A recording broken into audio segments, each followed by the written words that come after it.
بسم الله الرحمن الرحيم. الحمد لله رب العالمين والصلاة والسلام على رسوله الكريم، أما بعد، فأعوذ بالله السميع العليم من الشيطان الرجيم.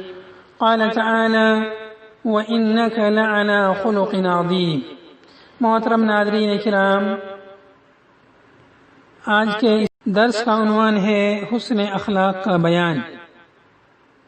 اللہ تعالیٰ کا ارشاد ہے وَإِنَّكَ لَعَلَى خُلُقٍ عَظِيمٍ، سورہ قلم آیت نمبر 4۔ اس کا مفہوم ہے کہ اللہ تعالیٰ اپنے نبی صلی اللہ علیہ وسلم کو مخاطب کر کے فرما رہا ہے کہ اے پیغمبر، بے شک آپ بلند اخلاق پر فائز ہیں۔ اور اللہ تعالیٰ فرماتا ہے وَالْكَاظِمِينَ الْغَيْظَ وَالْعَافِينَ عَنِ النَّاسِ، سورہ آل عمران آیت نمبر 134۔ اس کا مطلب ہے کہ جنت ان لوگوں کے لیے تیار کی گئی ہے جو غصہ پی جانے والے اور لوگوں کو معاف کر دینے والے ہیں۔ حضرت انس رضی اللہ عنہ سے روایت ہے، فرماتے ہیں كان رسول الله صلى الله عليه وسلم احسن الناس خلقا، متفق علیہ۔ حضرت انس رضی اللہ عنہ سے روایت ہے کہ رسول اللہ صلی اللہ علیہ وسلم لوگوں میں سب سے زیادہ اچھے اخلاق کے حامل تھے۔ روایت بخاری مسلم کی ہے۔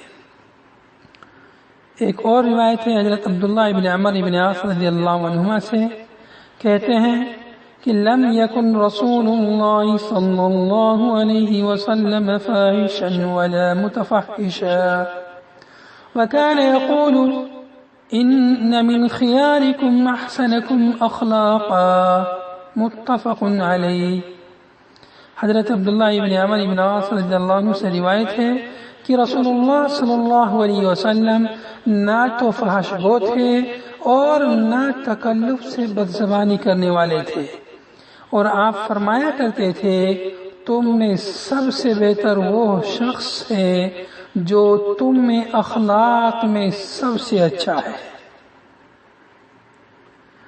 وعن عائشة رضی اللہ عنہا قالت سمعت رسول اللہ صلی اللہ علیہ وسلم يقول ان المؤمن ليدرك بحسن خلقه درجة الصائم القائم۔ اما عائشہ رضی اللہ عنہ سے روایت ہے کہ میں نے رسول اللہ صلی اللہ علیہ وسلم کو فرماتے ہوئے سنا، آپ فرما رہے تھے مومن یقیناً اپنے حسن اخلاق سے وہ درجہ پا لیتا ہے جو ایک روزے دار اور شب دار شخص کے حصے میں آئے گا۔ رواہ ابو داؤد۔ ایک اور روایت ملاحظہ فرمائیں، عن ابی امامۃ الباہلی رضی اللہ عنہ قال قال رسول اللہ صلی اللہ علیہ وسلم انا سئیم ببیت فی ربض الجنہ لمن ترک المراء وإن كان محقا، وببيت في وسط الجنة لمن ترك الكذب وإن كان مازحا، وببيت في عالى الجنة لمن حسن خلقه، رواه ابو داود بإسناد صحیح۔ حضرت ابو امامہ باہلی رضی اللہ عنہ سے روایت ہے کہ رسول اللہ صلی اللہ علیہ وسلم نے فرمایا میں اس شخص کے لیے جنت کے اطراف میں ایک گھر کا ضامن ہوں جس نے حق پر ہوتے ہوئے بھی جھگڑا چھوڑ دیا، یعنی اپنے حق سے دستبردار ہو گیا، اور اس شخص کے لیے جنت کے درمیان میں ایک گھر کا ضامن ہوں جس نے مزاح کے طور پر بھی جھوٹ کا ارتکاب نہیں کیا، مزاح کے طور پر بھی جھوٹ نہیں بولا، اور اس شخص کے لیے جنت کے بلند ترین حصے میں ایک گھر کا ضامن ہوں جس کا اخلاق اچھا ہو۔ روایت ابو داؤد کی ہے، اس کی سند صحیح ہے۔ ایک اور روایت ہے حضرت جابر رضی اللہ عنہ سے کہ رسول اللہ صلی اللہ علیہ وسلم نے ارشاد فرمایا ان من احبکم الی واقربکم منی مجلسا یوم القیامت احاسنکم اخلاقا وان ابغضکم الی وابعدکم منی یوم القیامہ الثرثارون والمتشدقون والمتفيهقون قالوا يا رسول الله قد علمنا الثرثارون والمتشدقون فما المتفيهقون قال المتكبرون رواه الترمذي۔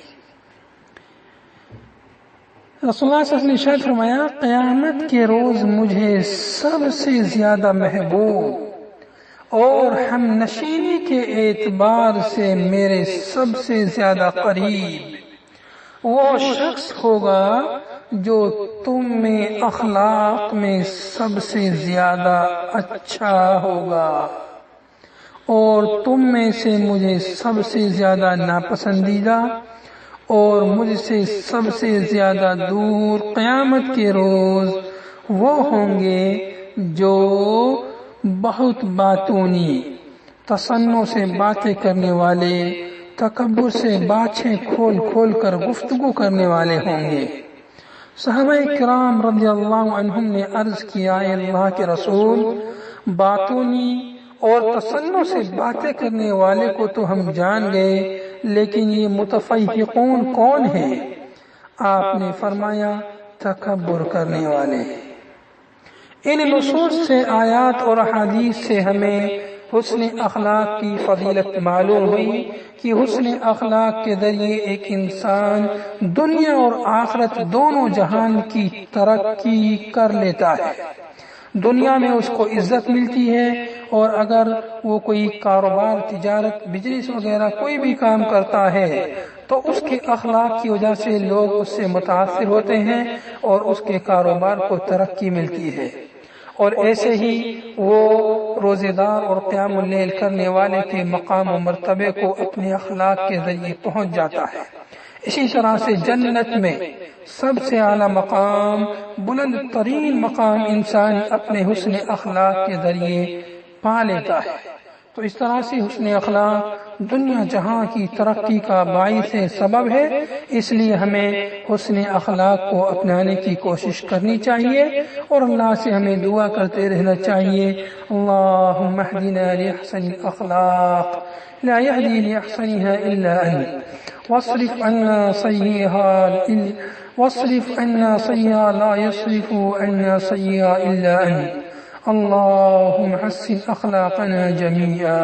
والسلام عليكم ورحمة الله وبركاته۔